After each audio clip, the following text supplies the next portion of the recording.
The crystal glasses trembled first, a fine ring of sound riding the hush before it broke. My father held his tumbler at the head of the table, amber catching the chandelier like a small, controlled fire. The roast steamed on a silver platter, rosemary and beef and heat pressed against the polished wood. My mother's pearls grazed the rim of her wineglass as she shifted a practiced smile fixed in place. My older sister sat straight-backed beside her husband, the pair of them arranged like a photograph of success.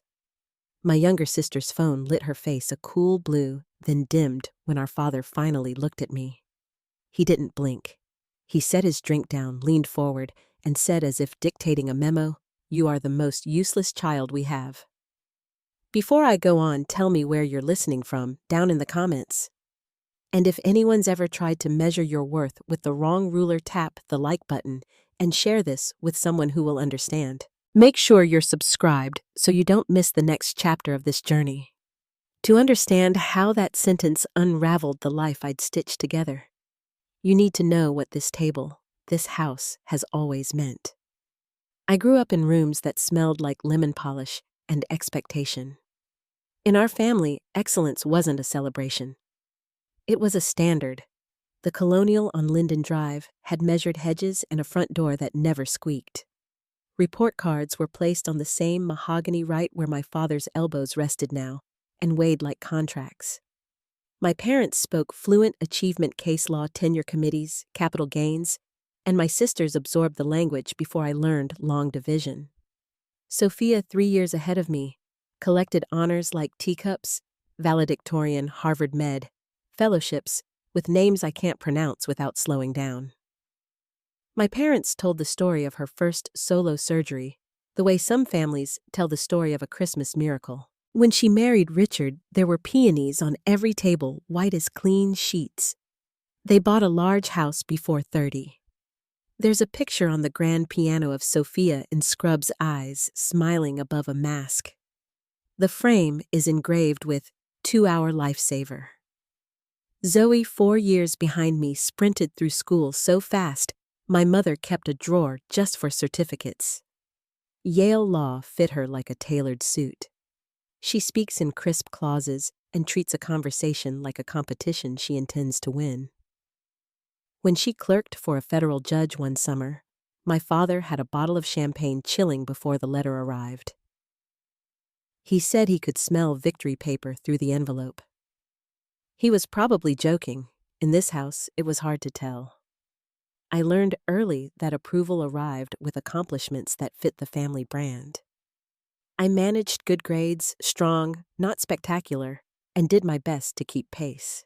I joined the clubs my mother suggested and sat straight at dinner when politics turned into a pop quiz. But the first time I borrowed a cheap camera for a school project, something in me unclenched. The viewfinder gave me permission to look longer. Shapes made sense. Light told the truth without raising its voice. When I told my parents halfway through sophomore year at Boston University that I was leaving my business major to study photography, my father's face went the color of a storm bruise. "That's a hobby," he said. My mother folded her napkin 3 times, as if she could crease a mess into order. "Be reasonable," she whispered, as if the word reasonable could hold me like a life raft. It didn't. I changed course anyway, then left school when their resistance turned into a wall I couldn't get through or around. It wasn't a dramatic exit, no bags thrown, no slamming doors. I moved into a small apartment in Somerville with a narrow window and a good slice of morning sun. I made coffee for strangers in the mornings and photographed the city's quiet angles whenever I could. I learned where puddles keep the sky and which bricks blaze first at sunrise. I submitted to shows and heard no more than yes until the word no became a beat. I timed my heart too. On Sundays, though, I always came home. The hour was fixed by my mother like a train schedule. 6:30 sharp. The table was always set with the good china, even if no one ate dessert. There was comfort inside the ritual, or maybe duty dressed as comfort. I brought new prints, sometimes laid them out after dinner with the care you reserve for something that matters. The comments were neat and swift. Gritty, my father said, once the same tone he used for weather forecasts. "Is there a market for that?" my mother asked, conversational, as if she were inquiring about the price of peaches. The prints went back in my portfolio, edges dinged. Tonight looked no different at first. The housekeepers had arranged the hydrangeas just so. Rain ticked on the window by the sideboard, patient and soft. My father recapped a $50 million settlement like a story with a moral. My mother made a small, delighted sound when Sophia mentioned a complicated surgery that saved a local official. Richard added something about a deal that closed favorably, a phrase that sounded like a tailored suit. Zoe announced a summer offer from a Manhattan firm my father approved with a satisfied nod. Glory has a rhythm when it's familiar. You can hum along. I waited for the moment the conversation made room for air. It came when my mother shifted the platter and the silver slid half an inch. "I have news," I said, keeping my voice level. "A gallery downtown invited me to join an emerging artist showcase next month. I named it because names matter. Prism Gallery on Newberry, a place with a window that fills with real people on Saturdays." Silence sat down. My mother's smile held. Her eyes did not. "That's nice, dear," she said, "the way you compliment a neighbor's mums." My father squinted. "The one by the laundromat?" he asked.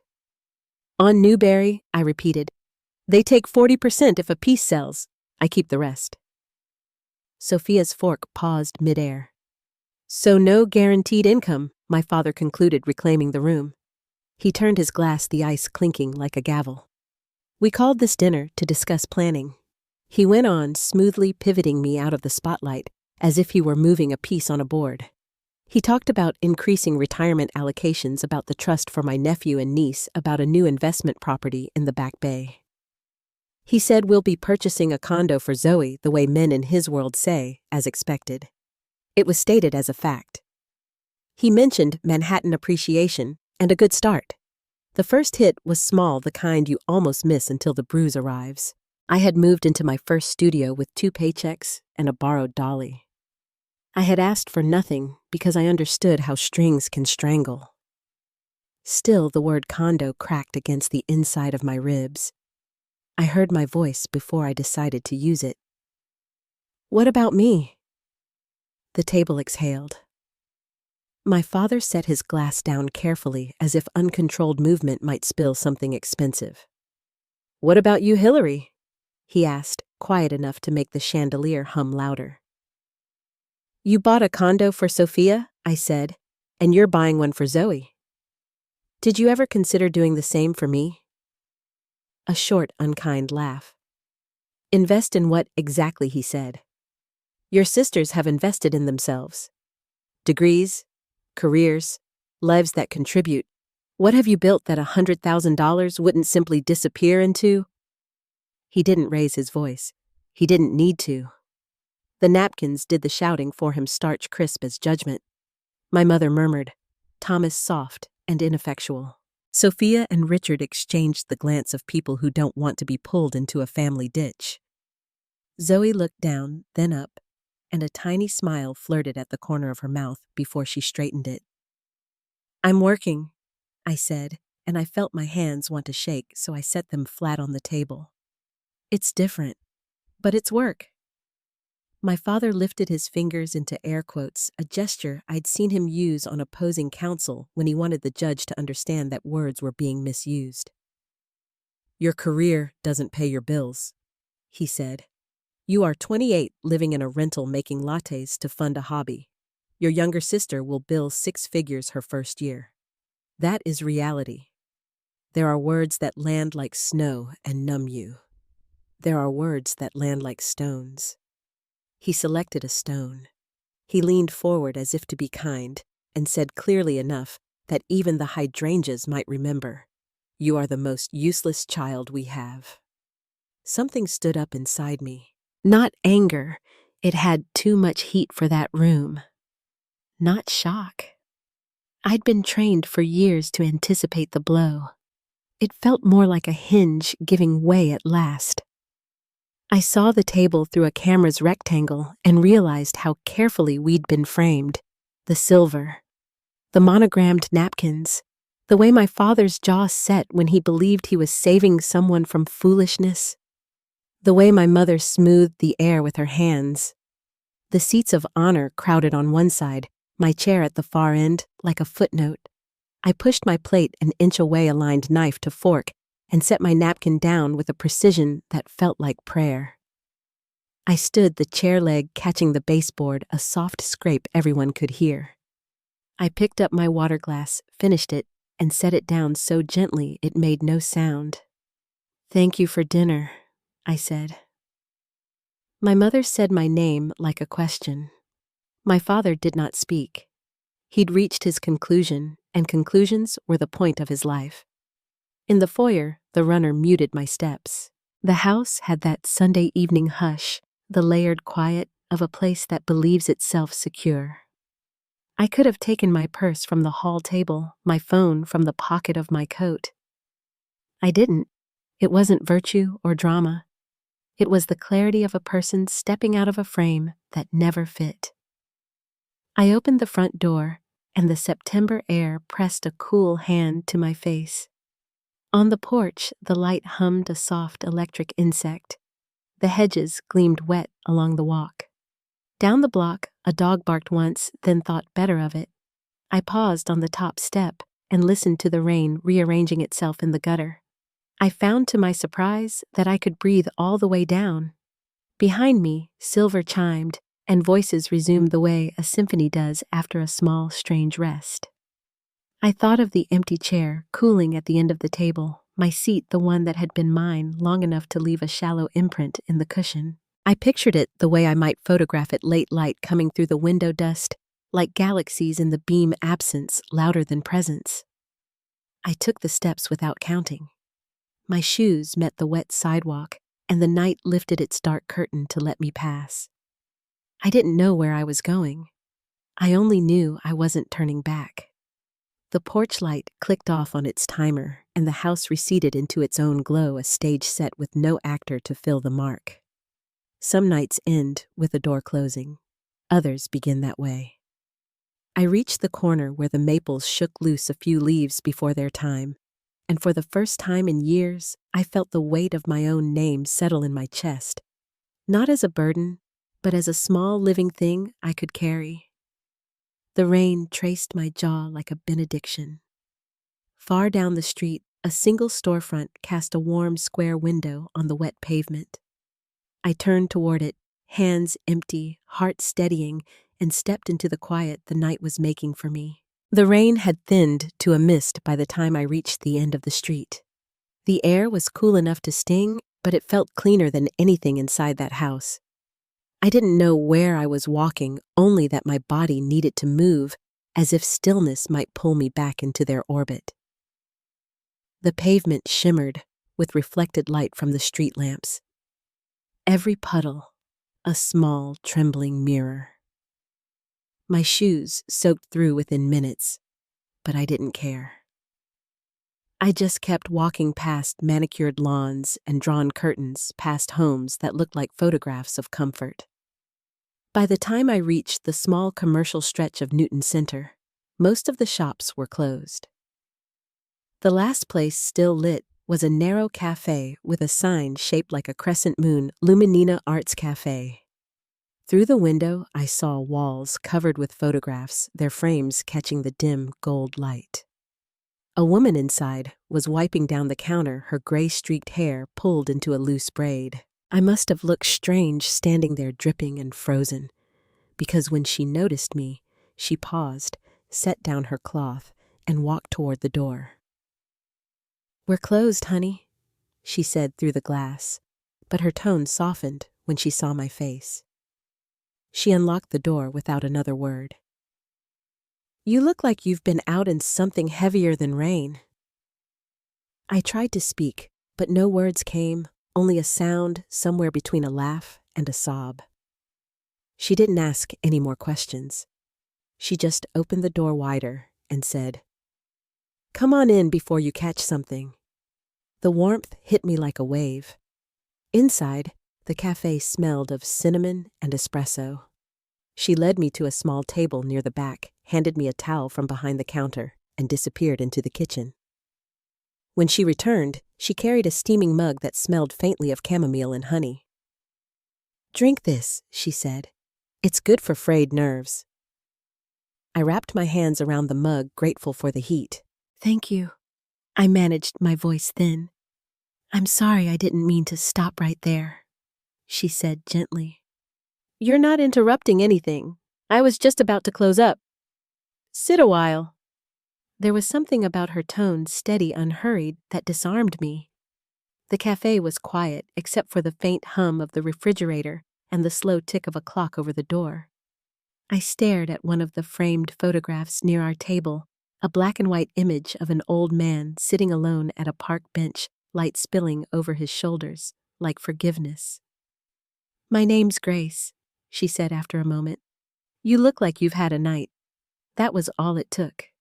The story came out of me in pieces, the dinner, my father's words, the silence that followed. I spoke without planning, my voice breaking and mending in the same breath. Grace listened, her expression shifting only slightly as I talked. When I repeated his words, "You're the most useless child we have," I could barely get them out. It felt different, saying them aloud, as if the air itself might shatter under their weight. When I finished, Grace was quiet for a while. Then she asked, "May I see your photographs, the ones they think are worthless?" I blinked, caught off guard. "I don't have them with me," I said. "They're on my camera. It's in my car, back at my parents' house." "You have any online?" she asked. "A website, social media, Yes, I said. "Some of my work's on my Instagram." "Even better." She smiled and went to fetch an iPad from behind the counter. "Show me." Her confidence in that small moment startled me. I opened my page, scrolling through the images I'd spent years creating the city at dawn. Empty playgrounds, old buildings reflected in puddles. I watched her face as she looked through them, searching for judgment in every shift of her brow. But when she finally spoke, her voice carried a kind of reverence. "These are extraordinary," she said simply. "The way you frame light, it's not just talent, it's empathy. You see what others overlook." "No one's buying them," I said, before I could stop myself. "I can't even make rent half the time." Grace laughed softly, not mocking, just amused by my certainty. "Van Gogh died broke," she said. "Vivian Mayer worked as a nanny her whole life before people saw what she'd done. Money and worth don't always shake hands." She turned the tablet toward me, pointing at one of the images, a sunbeam slicing through an alley between brick walls. "You caught something real here," she said. "That kind of seeing doesn't come from privilege. It comes from pain and patience." For a long time, I couldn't speak. The only sound was the clock ticking and the faint patter of rain on the window. No one had ever said words like that to me, not my teachers, not my family, not even myself. Grace told me her own story then. How she'd spent 20 years climbing the corporate ladder until a health scare forced her to stop. "One day, I realized I was living someone else's version of success," she said. "So I left, sold my condo, bought this place, and started over." She gestured to the cafe around us, the art-lined walls, the soft light. "It doesn't make me rich, but it makes me sleep easy." She looked at me again, eyes warm but direct. "You know, if you ever want to show your work, I could give you wall space here. I rotate local artists every few months." I laughed quietly, shaking my head. "You don't even know me." "I know your photographs," she said, "and sometimes that's enough." We talked until the clock struck 2. When I stood to leave, Grace handed me a small key. "Guest room upstairs," she said. "Clean sheets, door on the left. You can stay tonight, figure things out tomorrow." I wanted to protest, to tell her I couldn't impose, but I didn't have the strength. The thought of walking back into the night felt impossible. So I thanked her and climbed the narrow stairs to a small, cozy room above the cafe. The sheets smelled faintly of lavender. The hum of the city outside was steady and low. I lay on my back, staring at the ceiling, and for the first time in years, I didn't replay a conversation with my family in my head. I just breathed. Morning came as pale light through the curtains and the smell of fresh coffee drifting up from below. I hadn't slept that deeply since I was a child. Grace had left a towel and a toothbrush outside my door. Small acts of kindness that hit harder than I expected. When I came downstairs, she was setting muffins in a display case, her braid damp from an early shower. "Morning sunshine," she said. "Coffee's ready. There's cream if you want it." The cafe looked different in daylight, warmer, fuller. I took a sip, strong and rich, and noticed a familiar keyring on the counter. My car keys. "How did you—" "I called my nephew," Grace said casually. "He's good with cars. Drove it over last night after you fell asleep." I stared at her, half laughing, half shocked. "You realize that's probably illegal." "Probably," she said, smiling. "But it's done now." Something in her lightness loosened the last knot in my chest. For a moment, I felt almost normal sitting in that cafe drinking coffee with a stranger who already seemed to know what I needed more than my own family ever had. Still, I couldn't ignore the vibration waiting for me, the phone she'd placed neatly beside the keys. I turned it on. The screen exploded with missed calls and messages my mother, my sisters, even Richard. The timestamps ran late into the night. The final one was from my father. It said only, "Please." The word should have comforted me, but it didn't. It wasn't an apology. It was an order in disguise. I typed a single reply to the family group chat, "I'm safe. Useless is busy." Within seconds, the phone rang again and again. I turned it off and slid it into my bag. Grace didn't ask questions. She just poured another cup of coffee and set a muffin in front of me. "They'll keep calling until they realize you mean it," she said. "You have time." The next few hours passed quietly. I helped her wipe tables, arrange the pastries, and learn the rhythm of the place. The sound of the espresso machine, the steady swing of the door, the hum of soft conversation. It all felt like background music to a life I hadn't known I wanted. Each small act pulled me a little further from the version of myself that had been defined by disappointment. By noon, the cafe filled with regulars who greeted Grace by name.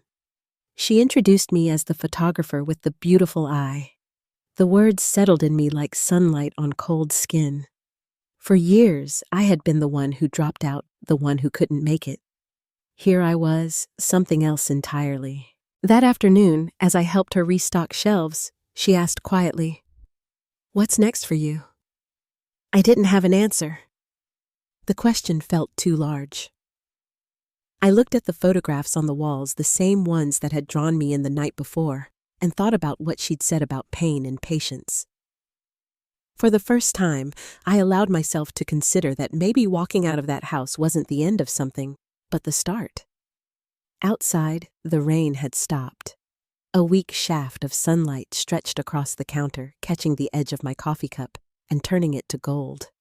I traced the light with my finger and said, "I don't know what comes next, but I think I'm done apologizing for wanting it to be different." Grace smiled, wiping her hands on a towel. "That's as good a place to start as any." When she turned to greet a customer, I glanced toward the window. Cars passed slowly on the wet street, their reflections bending in the puddle. Somewhere in the distance, a church bell marked the hour. The sound was gentle, almost forgiving. I stood there, watching the light shift on the glass, and felt the faint stir of something I hadn't recognized in years' possibility. By the next morning, the world outside the cafe looked gentler. The clouds had thinned to a silver haze, and the air carried that early autumn scent of wet pavement and cooling leaves. Grace had already been up for hours, humming quietly as she wiped down the counter. I joined her behind it without thinking, folding napkins, arranging muffins, falling into her rhythm, as if I'd always belonged there. Each movement felt small, but steadying. The espresso hissed softly, the bell over the door chimed whenever someone came in, and for the first time in a long while, I felt anchored. Grace noticed me watching the morning light through the front window. "Go ahead," she said with a smile. "You're seeing pictures again, aren't you?" I didn't deny it. The light moved like water across the glass, turning the tables into quiet reflections. My hands itched for my camera. She must have noticed because a few hours later, she pressed something heavy into my palm, a camera far better than the one sitting idle in my car. "Borrow it," she said before I could argue. "A friend's traveling. He'd rather it be used than collecting dust." The metal felt cool and familiar. For a moment, I couldn't speak. "I can't." "You can," she said. "Go see what the day looks like." I walked for hours through the surrounding streets, the camera warm in my hands. The city looked different now, less like concrete and more like texture. A row of fire escapes curled like black lace against a brick wall. A woman on a balcony fed crumbs to pigeons, her robe catching sunlight. Even the puddles seemed to whisper, reflecting the thin blue of a clearing sky. I took picture after picture, my breath keeping time with the shutter. When I returned to the cafe, the tables were pushed aside for an evening gathering. Grace was setting up a circle of chairs, candles flickering in recycled jars. "Local artist night," she said. "You're just in time." I almost turned to leave, old habits, that instinct to stay invisible, but she caught my sleeve. "You belong here too, you know." The room filled slowly, painters with flecks of color on their hands, poets carrying worn notebooks, a cellist whose bow hand trembled from age but never lost grace. The air smelled of coffee and turpentine and shared hope. When Grace introduced me, she didn't say, "This is Hillary, the barista, or the newcomer." She said, "This is Hillary, the photographer I told you about." I felt a strange heat behind my eyes at the sound of it. A man with silver hair and soft, curious eyes approached me after the introductions. His palms bore faint streaks of blue paint. "Oliver Ree," he said. "I run a small gallery on Harrison Avenue. May I see what you've been working on?" I hesitated only a moment before showing him the shots from that afternoon. He scrolled slowly, pausing now and then, his expression unreadable. When he handed the camera back, his voice carried a certainty I hadn't expected. "You have a gift for framing solitude," he said. "It's not easy to make stillness feel alive. I'm curating a show called Hidden City. You should be part of it." I laughed, assuming he was being polite, but he pulled a card from his pocket and pressed it into my hand. "I mean it. Bring your portfolio tomorrow. We'll talk details." After he left, Grace gave me a look that was equal parts pride and "I told you so." Sometimes, she said, the world opens the door when it's sure you won't wait for permission anymore. That night, sleep came easily. The city sounds outside the window no longer felt lonely. They felt alive. The next day, I took the subway to Oliver's gallery, nerves thrumming beneath my calm. The space was small but elegant, its walls lined with abstract pieces that somehow felt like conversations caught mid-sentence. Oliver greeted me at the door, ushering me inside with quiet warmth. He examined each photograph in my portfolio with a painter's patience. He asked questions that went deeper than technique, what I saw when I framed a corner of the city, what I hoped people might feel when they looked. For the first time, someone wasn't testing me. He was trying to understand me. By the time I left, I had a place in Hidden City, 8 photographs, to be printed and framed within 3 weeks. When I told Grace, she didn't just smile. She clasped my hands like a proud relative. "Then it's settled," she said. "We'll help you get ready. The cafe knows a framer who owes us a favor." I felt the old anxiety rise money time, the logistics of doing something that might actually succeed, but she waved it away. "This is the part where you accept help," she said softly. "Not every kindness comes with strings." Over the next few days, I lived between the cafe and the studio. Grace's friends offered advice, borrowed equipment, even discounts for printing and framing. I found myself surrounded by people who cared about art more than hierarchy. Their encouragement filled a space I hadn't known was hollow. At night, when the cafe lights dimmed and the last customers left, I'd sit with Grace and sort through the prints. She had an instinct for what told a story.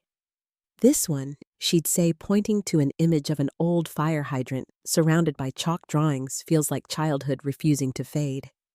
We laughed easily, but there were quiet moments too. Once she said, "You remind me of myself before I stopped waiting for someone's approval." I didn't answer. She didn't need me to. A week before the exhibition, Oliver introduced me to a journalist named Lucas Weber. He wrote for Boston Cultural Quarterly and was covering the upcoming show. He had a calm voice and eyes that stayed on you a moment longer than most. We sat at a corner table in the gallery while he asked questions, some about the work, others about the emotion behind it. "There's a lot of stillness in your photos," he said, "a kind that doesn't feel empty. Where does that come from?" I stared at the print on the wall opposite us. A narrow alley caught at sunrise light, spilling across wet cobblestones. Maybe from growing up in a house full of noise, where I was the only one listening, I said quietly. He nodded, writing nothing for a moment. "Would you be open to sharing that story?" he asked. "Not the details you don't want to, but the truth that shaped your work. People connect with honesty more than perfection." I hesitated. My family had always kept pain hidden behind polished doors. To speak of it publicly felt like breaking an unspoken rule. But then I thought of that night at the dinner table, of walking out into the rain of Grace, opening a door that should have stayed locked, but didn't. "I'll think about it," I said. That evening, over tea in Grace's apartment, I told her about Lucas's request.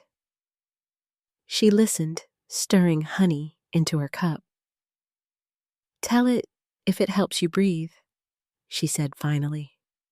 "Don't if it doesn't. But remember, silence can sometimes hold you hostage." Her words stayed with me long after she'd gone to bed. I lay awake under the soft hum of the ceiling fan, staring at the faint light that slipped under the curtains. For so long, I had carried my family's story like a weight strapped to my back. Maybe it was time to set it down. The next morning, I called Lucas. We met at the cafe, the smell of coffee and rain mingling through the open door. For 3 hours, I told him everything, the endless comparisons, the quiet dismissals, my father's final words. He took notes sparingly, letting silence do most of the listening. When it was over, I felt both lighter and exposed, as if I'd stepped into daylight after years underground. Before he left, he said, "Your story isn't about rejection, Hillary. It's about rediscovery. Don't forget that." The week of the exhibition arrived faster than I expected. Between framing and printing, I barely slept. But exhaustion couldn't dull the pulse of anticipation. Every photograph felt like a small act of defiance, proof that beauty could grow even from neglect. Grace helped me pack the finished pieces into her old station wagon. When we carried them into the gallery, Oliver's face lit up. He adjusted lighting, offered small notes, and then stood back satisfied. "They'll remember your work," he said simply. That night, after we finished hanging the last frame, I stayed behind alone. The gallery was quiet, the smell of fresh paint faint in the air. I walked the length of the wall, stopping in front of the final piece, a shot of my parents' dining room table taken months earlier when they were away. My chair sat empty, afternoon light spilling across it like forgiveness unasked for. I hadn't planned to include it, but Oliver insisted. Absence can speak louder than presence, he'd said. He was right. Looking at it now, I understood what I hadn't before. That photograph wasn't just about them, it was about me claiming the space I'd been denied. As I locked up and stepped outside, the city buzzed softly under streetlights. My reflection in the gallery window overlapped with my photographs, half real, half dream. For the first time in years, I didn't flinch at the sight of myself. The cool air carried a faint scent of rain, and I smiled without meaning to. Tomorrow, my work would stand on those walls for strangers to see. Tomorrow, my name would be printed on a small white card, not as an afterthought, but as the artist. And somewhere inside me, something that had been quiet for far too long finally stirred. The day of the opening began with an uneasy stillness. The city outside my apartment was wide awake, buses groaning down the street horns, short and impatient, but inside, everything was quiet. My framed photographs leaned against the walls, wrapped in protective paper. They looked like sleeping things, waiting to breathe again. I spent the morning in silence, pressing wrinkles out of my black dress, smoothing my hair back, making coffee I hardly touched. When the first light reached across my floor, I finally allowed myself to look at the invitation card on my counter. Hidden City, featuring new works by Hilary Walker. The letters felt both foreign and familiar, as though they belonged to someone I had been chasing all my life and was only now catching up to. At 5, I met Grace outside the gallery. She'd worn her favorite linen dress, the one covered in paint smudges she called artistic camouflage. Her smile was bright, her hand warm when it closed around mine. "Breathe," she said. "Tonight, you get to see yourself the way the rest of us already do." Inside, the lights were low and golden. The walls gleamed with new frames, each piece precisely hung. My photographs occupied the main stretch, 12 in total, more than Oliver had first promised. I walked the line of them slowly. Images I had captured in quiet corners of the city now stood proud beneath the hum of conversation. The photograph of the empty chair at my parents' dining table hung in the center. Its simplicity filled the room with something I couldn't name. People began to arrive first in pairs, then in a steady flow. The sound of footsteps and soft laughter spread like ripples. Grace was everywhere at once, introducing me to local artists, reporters, and old friends who had come to see what she called my arrival. Lucas appeared not long after, holding a notebook he never opened. "It's perfect," he said, scanning the crowd. "This moment, it suits you." At 7:30, the gallery was full. I had just begun to relax when the air changed. It was subtle at first, a shift in tone, the way a room tenses when someone steps in who doesn't belong to its rhythm. I turned and saw them near the doorway, my family. My mother stood just inside, clutching her purse as if it were armor. My father's posture was rigid, his suit dark enough to swallow light. Sophia and Richard followed close behind, awkward but determined, and then Zoe holding a small gift bag against her chest. For a moment, no one moved. Then my mother crossed the distance between us and pulled me into her arms. "We've been so worried," she whispered. Her voice trembled in a way I had never heard before. I let her hold me, then gently stepped back. "Thank you for coming," I said. "The exhibition runs until 9. Feel free to look around." It was formal, maybe too formal, but it was all I could manage. My father said nothing. His eyes flicked across the gallery walls, searching for something to critique. Sophia murmured congratulations that sounded rehearsed. Only Zoe met my gaze, her eyes bright with something like awe. "They're beautiful," she said quietly. "All of them." I nodded, unable to speak. The rest of the evening unfolded around us like a slow tide. I moved through the crowd, answering questions, shaking hands, trying to stay composed. Every now and then, I'd catch a glimpse of my family lingering near one photograph or another. My mother traced a frame with her fingertips, reading the small captions beside each piece. My father stood before empty chair for a long time, expression unreadable. When he finally stepped back, I noticed Oliver beside him, holding a small red sticker used to mark sold pieces. My father reached into his pocket, murmured something I couldn't hear, and Oliver nodded. A red dot appeared beside empty chair. I didn't approach him. I didn't need to. The symbolism was too clear to ignore the man who once told me I was useless, had purchased the image that proved my absence. As the night wore on, more of my pieces sold. A journalist from the Boston Chronicle asked to schedule an interview. Lucas introduced me to a woman from a community arts center who wanted to discuss teaching opportunities. Every voice, every handshake felt like a small vindication. When the crowd finally began to thin, my father found me near the refreshments table. He looked older, smaller somehow, as though the weight of the evening had pressed him down. "Your mother and I would like to speak with you," he said. His tone was no longer commanding, just tired. "When you have time." "I'll call tomorrow," I said. He nodded once and walked back to where my mother stood waiting. They left hand in hand, followed by Sophia and Richard. Only Zoe remained. She waited until we were nearly alone, then approached with the small gift bag she'd been carrying all night. "I brought you something," she said. Inside was a framed photograph, faded around the edges. It showed a young girl holding a disposable camera. Her hair wild, her grin wide. "I found it in Mom's study," Zoe said softly. "There's a whole album of them, your first camera summers at the Lake School art shows. I don't think she ever stopped keeping them." I stared at the picture, unable to speak. The child in the photo was so plainly full of joy, the kind that can't be faked or forced. "Thank you," I whispered. Zoe smiled. "I think she just forgot who you were for a while," she said. We all did.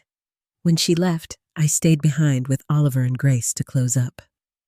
Oliver poured champagne into paper cups, his face glowing with quiet satisfaction. 7 pieces sold," he said. "That's more than most first-time exhibitors manage in a season."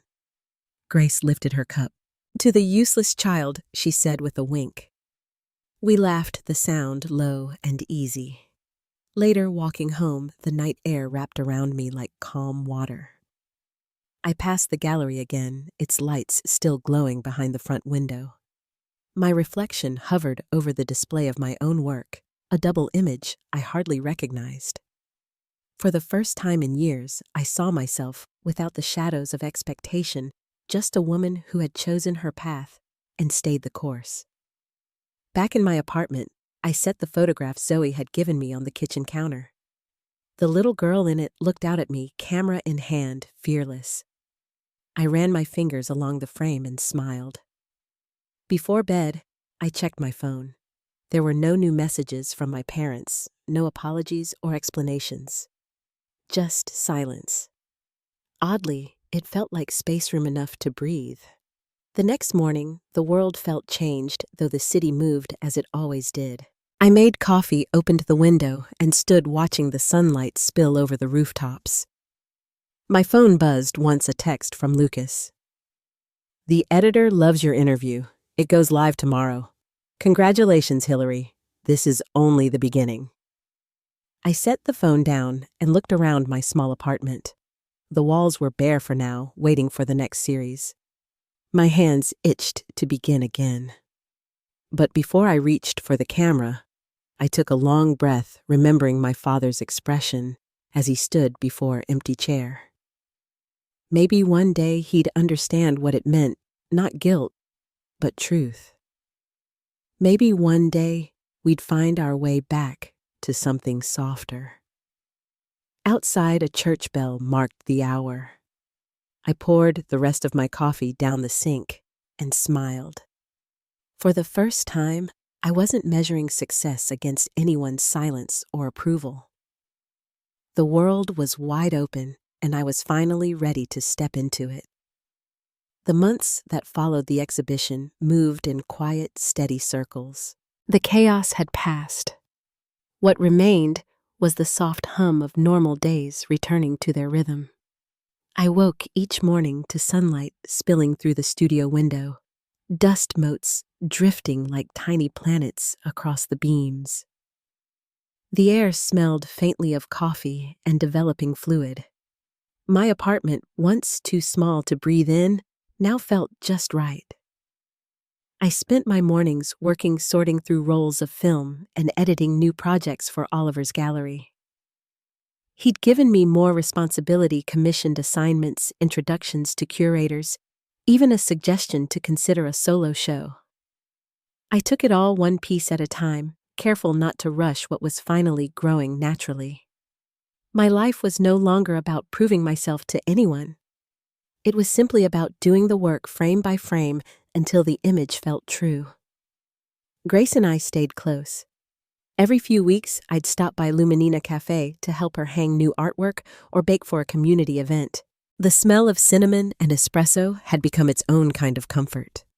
Sometimes we'd sit at the back table when the day slowed down, tea steaming between us.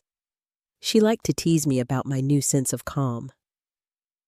"You're different," she said one afternoon, squinting through the rising steam. The girl who walked in here months ago was half shadow, half silence. Now look at you, solid as sunlight. I smiled. Maybe I just needed to see what kindness looked like up close. Across town, my family was learning the same lesson in their own way. It started small, an email from my mother, a few thoughtful lines about a new recipe she wanted to try when I visited. Then a message from Sophia asking for my opinion on lighting for a hospital charity gala. Even Zoe called one weekend just to ask about cameras, her voice warm with genuine interest. My father was slower to reach out, but when he did, it wasn't with grand gestures. He sent an envelope one morning, no return address, just his familiar handwriting. Inside was a single photograph, my piece, empty chair, reprinted and hanging in his office. Beneath it, a note in his careful script, a reminder to stay present for those who matter most. I didn't cry when I read it. I simply sat at my desk for a long time, letting the weight of those words settle in. It wasn't an apology, but it was understanding, and that was enough. Weeks later, I agreed to meet my parents for dinner, not at the house that once felt like a cage, but at a small restaurant near the river. I arrived first, watching the sunset ripple across the Charles through the tall windows. The light softened everything, the water, the people passing outside, even my own reflection in the glass. When they walked in, my father looked smaller than I remembered, his sharp edges worn down. My mother's smile reached her eyes. We talked for a long while about my upcoming projects, about Sophia's promotion, about Zoe's final year of law school. My father listened more than he spoke. His hands folded neatly on the table. When he finally looked up, there was no pretense in his voice. "I was wrong, Hillary," he said quietly. "For years, I thought success meant control. I forgot it could also mean peace." I nodded. We all forget sometimes. There was no grand reconciliation, no tears across the table. Just three people learning how to sit in silence without it feeling heavy. When we parted outside, the air was cool and bright with city noise. My mother hugged me close. "Come by on Sunday," she said softly. "No expectations, just dinner." "I will," I promised, and for the first time, I meant it. Back home, I began preparing for my second exhibition, Journey to Wholeness. The title came to me one night while looking through old photos, images of the city changing with the seasons of faces I'd met along the way. The centerpiece was a self-portrait taken in shadow, the camera raised mid-frame. Beside it, I placed the childhood photo Zoe had given me, the little girl with the disposable camera grinning at a world she was still discovering. Together, they told a story without words, one of persistence and return. Opening night arrived on a soft spring evening. The gallery glowed with low light and murmured conversation. Grace stood near the refreshments, radiant in her paint-streaked scarf. Oliver arranged last-minute details, and Lucas hovered nearby, notebook in hand, though he'd promised not to interview me tonight. When the first guests entered, I felt a calm settle over me, a stillness that came not from control, but from acceptance. Halfway through the evening, I noticed my family standing near the back. They weren't the center of attention this time. They blended quietly into the crowd. My father admired one of the cityscapes, my mother chatting easily with a stranger. When they reached the self-portrait, they paused. I couldn't hear what they said, but I saw my mother reach for his hand, and he let her. That simple gesture felt like closure. After the crowd began to thin, Lucas approached with 2 glasses of champagne. "To beginnings that feel like endings," he said. I smiled, clinking my glass against his. Or maybe the other way around. Later, after everyone had gone and the gallery stood empty except for the echo of footsteps, I walked the length of the room alone. My reflection followed me in the glass frames overlapping with the images I'd created. The last one, the self-portrait, caught my attention again. The shadow of my hand holding the camera stretched across the wall like a signature. Outside, the streetlights hummed in the dusk. I stepped out into the night air, warm with the promise of rain. The scent of lilacs drifted from somewhere down the block. I closed my eyes and let it wash over me. For the first time in years, I wasn't thinking about what I'd lost or what I'd fought for. I was thinking about what remained, the quiet courage it took to walk away, the kindness of strangers who became family. The peace that comes when you stop chasing approval and start building your own. I didn't need anyone to tell me I'd made it. I could feel it in the steady rhythm of my breath, in the ease of my shoulders, in the simple joy of knowing I belonged to my art, to my life, to myself. Sometimes healing doesn't arrive with fanfare. It drifts in like evening light, soft, and certain, touching everything at once couldn't reach. If this story spoke to you, tell me where you're listening from. I'd love to know. And if you've ever had to walk away from what hurt you to find what's real, share your story below. Thank you for spending this time with me. And remember, peace isn't something we're given, it's something we choose to keep.